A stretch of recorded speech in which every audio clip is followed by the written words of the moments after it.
Assalamualaikum warahmatullahi wabarakatuh. Teman-teman, selamat datang kembali di Dollar Hunter.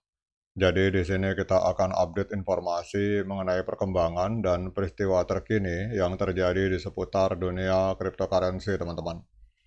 Namun seperti biasa, sebelum kita berbicara tentang dunia kripto, mari hari ini kita berdoa bersama-sama memohon kepada Allah agar kita semua senantiasa diberikan nikmat berupa kesehatan dan juga diberikan keberkahan dalam setiap rezeki yang kita terima pada hari ini, teman-teman.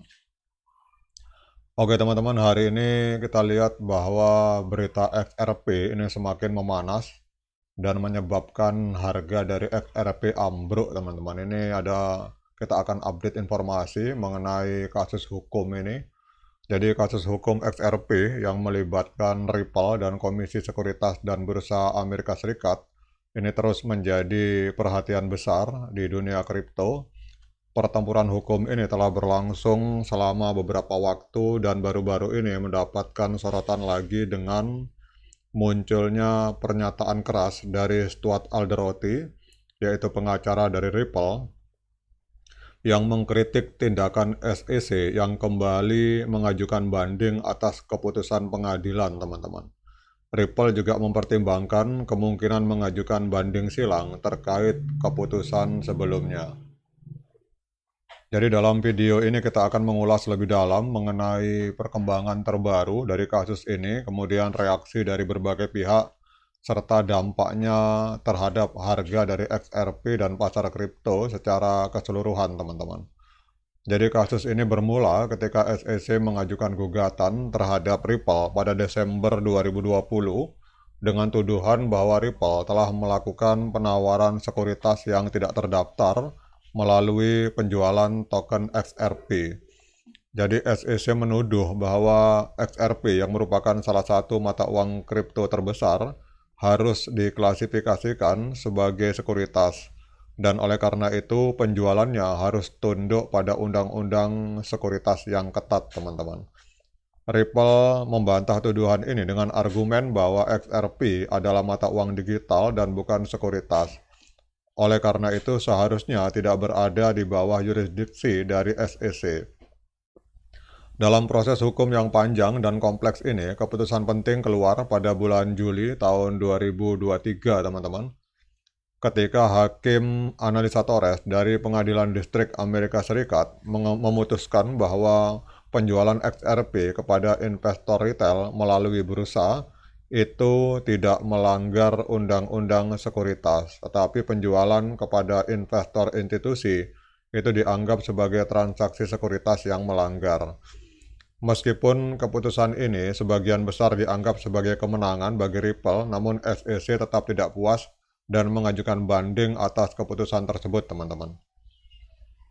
Kemudian kalau kita lihat di sini, Stuart Alderoty sebagai salah satu pengacara ini dan beliau adalah tokoh kunci dalam pertempuran hukum ini. Dia mengkritik dalam sebuah postingan di akun Twitternya bahwa seharusnya ini SEC tidak mengajukan banding dan ini merupakan aib bagi SEC dan mengkritik badan tersebut karena tidak mempertimbangkan kepentingan investor atau prinsip dasar hukum yang seharusnya mereka tegakkan, teman-teman.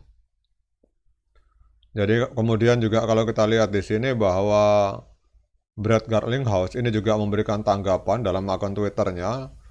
Dia menyatakan bahwa pertarungan SEC ini dia gambarkan sebagai pertarungan yang sia-sia, teman-teman. Jadi Garlinghouse menekankan bahwa SEC tidak melayani kepentingan investor tetapi justru merugikan dirinya sendiri dengan terus berupaya menegakkan aturan yang tidak relevan dalam konteks mata uang kripto.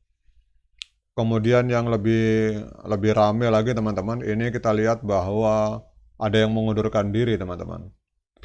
Jadi kalau kita lihat di sini, Gurbir Grewal, Direktur Divisi Penegakan Hukum dari SEC, ini menambah dimensi lain pada drama hukum ini, teman-teman. Jadi Grewal ini adalah salah satu direktur dari SEC, ini mengajukan pengunduran diri 1 jam sebelum SEC mengajukan banding. Dan ini menimbulkan gambaran tentang keadaan internal di SEC dalam masa kepemimpinannya, teman-teman. Jadi di bawah kepemimpinan Ketua SEC Gary Gensler, SEC ini telah menjadi subjek kritik keras terkait penanganannya terhadap regulasi kripto dan pengunduran diri dari Grewal hanya memperdalam ketidakpastian tentang bagaimana SEC akan menavigasi lanskap hukum kripto di masa depan. Jadi kelihatannya ada konflik internal juga teman-teman di SEC. Jadi salah satu direktur yang bagian penegakan hukum sejak tahun 2021 menjabat itu mengundurkan diri 1 jam sebelum SEC mengajukan banding, teman-teman.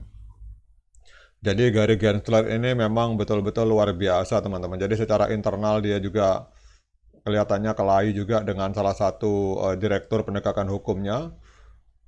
Kemudian kalau kita lihat di sini, ini semakin lama semakin nggak karu-karuan ini SEC, teman-teman. Kita akan lihat setelah Pilpres ke depan apakah dia, kalau misalkan Donald Trump terpilih, Donald Trump menyatakan bahwa dia akan memecat Gary Gensler ini, teman-teman. Dan kemudian kita akan lihat apa dampaknya terhadap XRP, teman-teman. Jadi gara-gara SEC mengajukan banding, ini kita lihat XRP langsung amblas, teman-teman. Padahal kemarin sempat menembus angka 0,64 kalau tidak salah kemarin. Ini hari ini langsung amblas 11,39% di angka 0,5356, teman-teman. Kemudian market capital dari XRP hari ini ada di angka 30 miliar US dollar, masih menempati peringkat ke-7. Volume transaksinya juga mencapai 2,8 miliar US dollar, mengalami sedikit kenaikan sebesar 1,68%, teman-teman. Nah, kemudian pertanyaannya, apakah layak bagi kita untuk melakukan pembelian XRP pada hari ini dengan adanya drama hukum yang luar biasa, teman-teman. SEC mengajukan banding, kemudian pengacara dari XRP marah-marah, emosi, ditambah lagi salah satu direktur penegakan hukum SEC karena tidak sepakat dengan Gary Gensler, itu mengundurkan diri, teman-teman. Jadi dramanya XRP ini betul-betul luar biasa, teman-teman. Kita tidak tahu apakah drama ini memang sudah disetting dari sananya atau bagaimana, namun kita akan bicara secara teknikal saja, teman-teman. Kita akan lihat, namun seperti biasa saya ingatkan pada teman-teman bahwa saya bukan penasehat keuangan. Jadi kalau teman-teman mau melakukan pembelian XRP, silakan lakukan DIOR dan lakukan investigasi secara pribadi. Kalau kita lihat sebenarnya trennya ini tren up, teman-teman. Cuma fundamentalnya kurang bagus, artinya informasinya kurang bagus yang beredar.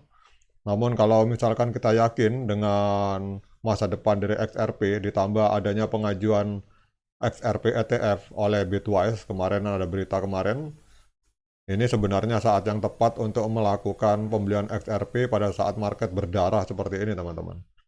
Namun kita akan lihat, jadi kalau menurut saya saat ini adalah saat yang tepat untuk melakukan pembelian pada saat terjadi bad news seperti ini. Tapi segala sesuatunya saya serahkan kepada teman-teman karena resiko ditanggung penumpang. Artinya Anda pada saat mau melakukan pembelian XRP, silakan lakukan DIOR dan lakukan investigasi secara pribadi. Kalau menurut saya kasus XRP ini akan terang benderang setelah adanya Pilpres, teman-teman. Karena kalau misalkan Kamala Harris yang menang, bisa jadi Gary Gensler itu akan semakin berkuasa dan ini bisa sangat membahayakan XRP. Tetapi kalau Donald Trump yang menang, maka bisa jadi harga XRP akan meledak, teman-teman. Namun kita akan lihat ke depan. Kemudian bagaimana pendapat teman-teman terhadap kasus ini, silakan komen di kolom komentar. Oke, sekian dari saya. Assalamualaikum warahmatullahi wabarakatuh.